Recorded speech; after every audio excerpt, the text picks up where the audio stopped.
Hey guys, so welcome to the JV's Nature Walk. And today I'm going to show you guys day 2 of the Ospreys at Virginia Beach. I have some gnarly shots, like this one for example. This osprey has a fish and it goes like diving down a little bit. Not like a complete dive, but it's kind of descending, making his victory lap. This is one of my favorite images by far. I had an amazing time in Virginia Beach. Got dream shots, guys, dream shots. And you guys already know that I photograph these ospreys with my manual 500 milliliter lens. Extremely difficult. If I make this easy to you guys, well, sorry to disappoint you. It is not easy. I've taken hundreds and hundreds of images of these ospreys, and I would say a good handful of them will turn out decent, like this one, for example. So yeah, like I would say I took like maybe like 600. I thought I took more than that, but gotta shoot in RAW. I shoot RAW, so I don't shoot in JPEGs. So I think when you have large files like that, you just have limited space on the card reader. So I took like 600, 600 or more, probably more than 600. So yes, this osprey came, descended, and I was sitting on the balcony, and I just love I got the top side of the wing. Definitely one of my dream pictures to capture, the top side of the bird when the vertebrae is just flying by like that. Really cool, man. Very cool perspective indeed. And the next one here, this is what I was telling you about last week, guys. So I've had a few images of ospreys flying away with 2 fish catches in his talons. Really, and this is one of them right here, one of my favorites. Like I say, guys, these are dream pictures, man. I always cherish these pictures.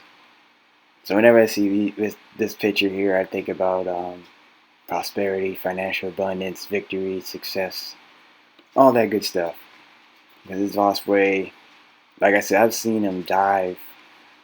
I mean, if the osprey dived the first time, sometimes it was successful, sometimes it wasn't. But before they left the beach, they made sure they got their fish.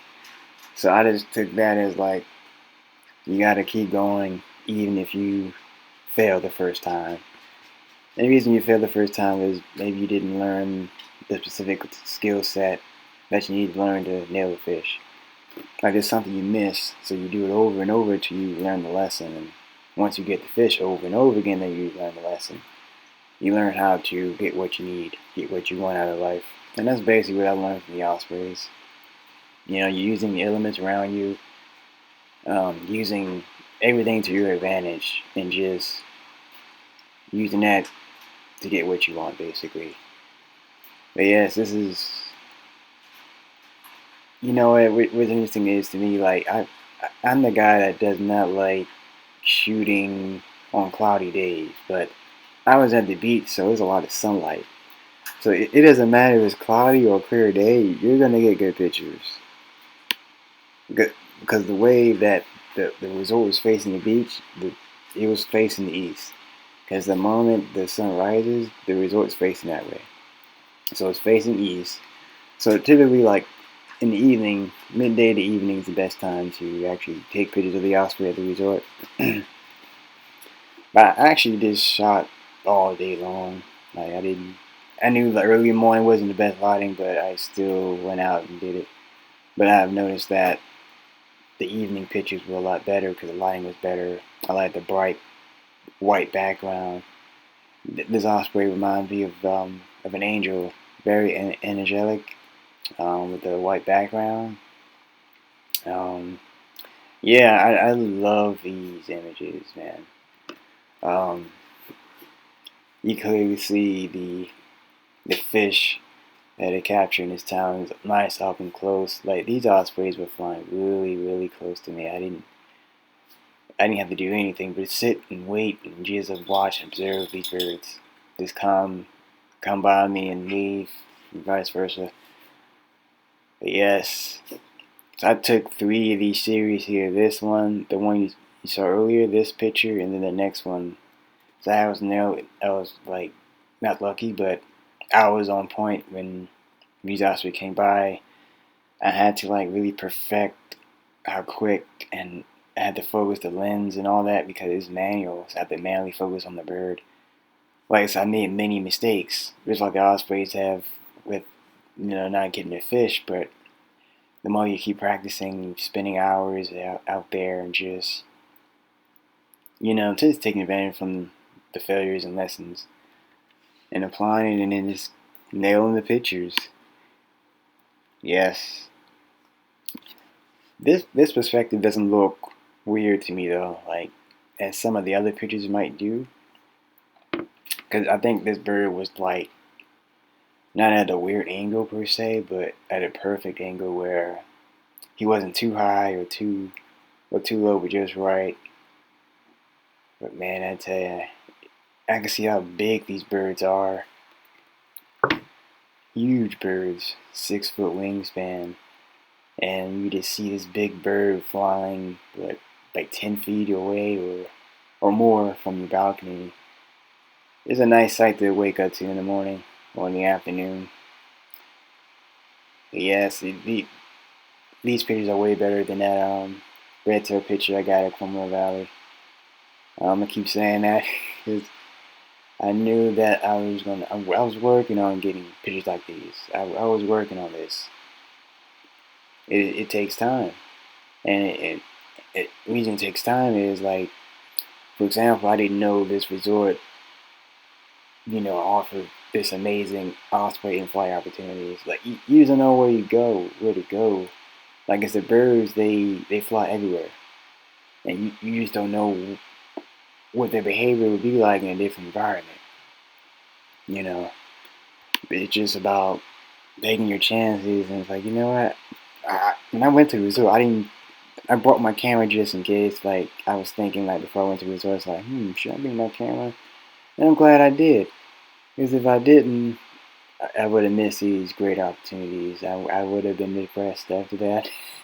I would have been depressed after vacation, and that would not have been a good feeling. So whenever I go somewhere new, I was like, I should probably bring my camera because you never know what you're gonna see out here. Take a chance, and I did, and I banked on it this time because I got my dream shots. I didn't get any perfect shots, but the main thing I care about is getting raptor in-flight images. That's my main agenda, period. That's all I care about is getting the in-flight images, and it's even more challenging with a manual lens because that it makes it harder actually. But like I said, I made many mistakes when I was here. Like I said, only a few handful will make the cut. Cause I have high standard for my images. But yeah, I think this one here is a male. Looks like. Yeah, I'm noticing like the completely white chest is like that's a male right there, and the female will have speckles and like a bib on his chest. If that makes sense. Like the previous image you saw, that was a female. Yeah, I was super close to these beauties. I'm I'm definitely waiting to like. I gotta come back to the resort next year, man. We'll definitely spend like longer than 2 nights there because, and hopefully the weather is optimal, of course. 'Cause that's another thing. The weather has to be right, or you're not gonna get these pictures. Because I noticed when it rested like a storm nearby, I noticed the birds disappeared. So you definitely gotta have nice weather. Um, or it's gonna be impossible for you to get the pictures. So yeah, man. And definitely, guys, I also put these images on my website. The ones I consider the best ones, anyway. So definitely buy your prints on my website because these pictures are amazing. Um, I never thought I would get these type of pictures. Like, I think I did. I don't know if you guys saw this book review I did on Brian K. Wheeler, his book series on Raptor. Raptor. he's a raptor photographer basically, but he was more than just that though. He was like a biologist in a way, because he knew a lot about the birds and their environmental conditions and all that stuff, where they were affected with humans tampering with the environment, stuff like that. He knew a lot about raptor behavior and all that, but he actually started out with a manual. Actually, his camera was manual and his lens was manual. I'm sure he's doing autofocus photography now, but before, all those pictures in those two books. Well, yes, he done a lot of books, but the books I did the book review on, all those pictures were shot manually. Manual lens, I think 400 milliliters. He had a tele extender. Yeah, he had all that stuff, and I'm actually kind of. Except the only thing is my camera is autofocus. It's not manual, just the lens is manual. But still, I know what it feels like to get these pictures. It's a lot of work. Because I can tell from some of his pictures, like some of it wasn't sharp, but it was the way that the angle was taken, and or maybe it's a rare type of bird and it was out of focus. Well, he just put it in the book anyway. But it's like it's just those memories about the bird, and it might not have been the best quality, but it's something about the Pacific bird species that you just want to share with people. But man, here's another one here. Grab a nice fish. He was actually lower in the from my balcony. It was cool to photograph it though. I love the eye contact I have with these birds. This osprey was actually making some chirping sound. It was communicating with that osprey. I don't know what was going on, but I just knew I was paying attention. I think the other osprey had a fish. This one might be a male, but it might be. I don't know. It is mostly white, so it might be a male. Doesn't look that big, so I don't know. It might be. I love. For some reason, I always get eye contact with osprey. It's just the one bird that I will get eye contact from is this bird.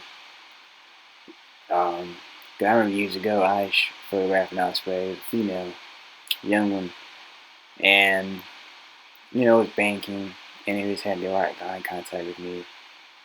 And I actually did a photo illustration of the bird. It was really cool. I actually have one on my website. It's under the birds gallery section, and I'm gonna have this one. Well, the one after this one in the bird gallery section as well. Because the angle I love, and position of the wings, the fan out tail. I love fan out tails. That just makes for an interesting photograph, in my opinion. Anyway. But yeah, the direct eye contact with the bird photographer makes for I think, intense photograph, in my opinion. And the nice white background, or gray background like this. But yeah, I love these images. Every single one of them, from the first image to this is the last image. Yeah, this is one of my favorite images. Like I said, the eye contact, the sharp focus, the legs, the tail, the wing, everything looks great about this image. And the white background. I would never look at an overcast day, or I've never frowned upon an overcast day. I never frowned upon shooting on an overcast day, because I actually proved myself wrong. I've always said that I always have a hard time photographing birds on overcast days, but that was a truth. But it now is a half truth, because it's no longer an absolute truth for me. I'm actually proving myself wrong now. It's like, you know what? You can get great images, in-flight images of birds of prey on cloudy days like this. I've seen guys pull it off, and I didn't think I will pull it off with the camera gear and lens I have. But I actually proved myself wrong. And that's the thing to me, that symbolizes growth. When, like earlier in your career or hobby, you do something and you've done it a few times and you don't like how it came out or how the end result was, but then maybe a few years later you do the same thing again, but then you learn over the years on how to perfect your craft or perfect that skill set you need to perfect, and then you just fall in love with it. I feel the same thing about these Osprey pictures, but shot in against the overcast sky. And because the bird is white, it's easier to pull that off. If it was a dark bird like a vulture, it would have been extremely hard because the light from below is shining on the bird's belly, which makes it nice and nice lit up.